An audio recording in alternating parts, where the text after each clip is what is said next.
Shalom, Bapak Ibu dan saudara-saudari yang terkasih, jumpa lagi dalam Sikat Sabda Iman Katolik, hari Selasa 11 Juli 2023. Hari ini gereja memperingati Santo Benediktus Abbas.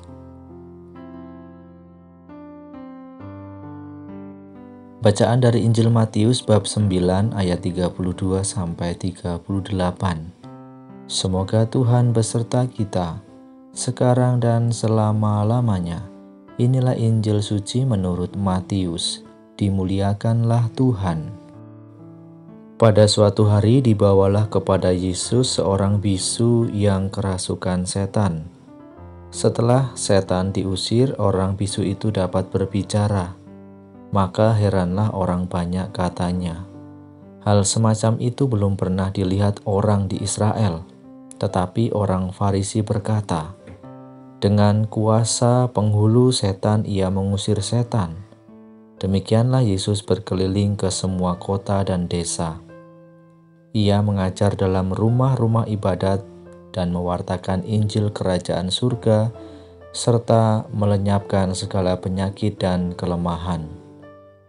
Melihat orang banyak itu, tergeraklah hati Yesus oleh belas kasih kepada mereka, karena mereka lelah dan terlantar seperti domba yang tidak bergembala. Maka kata Yesus kepada murid-muridnya, tuaian memang banyak, tetapi sedikitlah pekerjanya. Karena itu mintalah kepada Tuan yang empunya tuaian, supaya ia mengirimkan pekerja-pekerja untuk tuaian itu. Demikianlah sabda Tuhan. Terpujilah Kristus.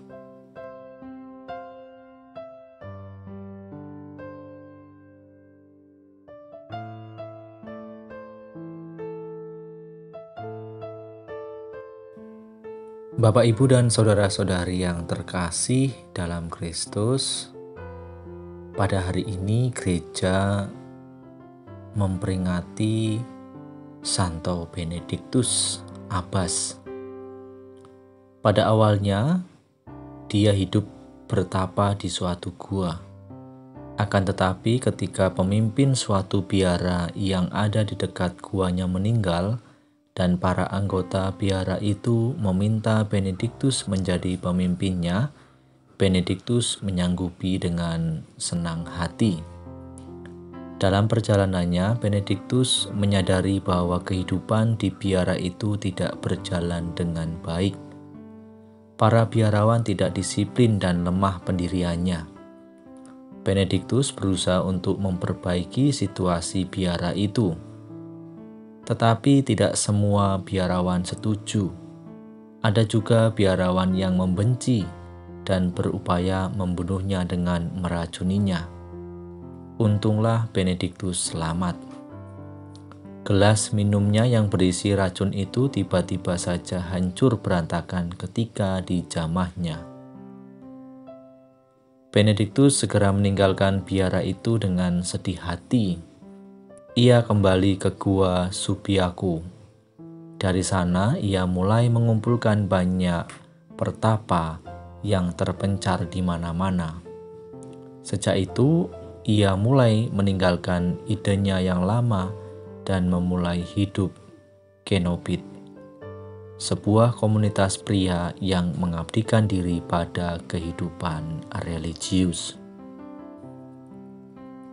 Bapak, Ibu, dan saudara-saudari yang terkasih dalam Kristus, dalam bacaan Injil yang kita dengarkan pada hari ini, di mana ketika Yesus menyembuhkan orang yang bisu dan kerasukan setan, banyak orang yang terkagum-kagum dan mengatakan, yang demikian belum pernah dilihat orang di Israel. Akan tetapi dari banyak orang-orang yang terkagum atas apa yang dibuat oleh Yesus, ada juga kelompok yang tidak senang terhadap Yesus, atau bisa dikatakan menuduh Yesus yang tidak-tidak. Dengan kuasa penghulu setan, ia mengusir setan. Intinya ada saja yang dikatakan dan menyerang Yesus.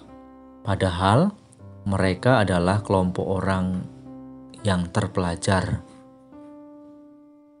Bapak, Ibu, dan saudara-saudari yang terkasih dalam Kristus, dari kisah Santo Benediktus Abbas dan Injil yang kita dengarkan pada hari ini, mau mengatakan kepada kita semua, mengajarkan kepada kita semua bahwa hidup dimanapun selalu ada orang yang tidak senang dengan kita. Kitalah yang harus mengambil sikap dan tindakan. Hidup adalah suatu pilihan. Kita mau memilih, dan kita diberi kebebasan untuk memilih. Kita juga diajarkan untuk mau mendengarkan, menghargai orang lain. Maka kita belajar bersama-sama untuk menjadi murid-murid Yesus seperti Santo Benediktus yang telah memberi contoh untuk mengambil sikap dan langkah yang baik.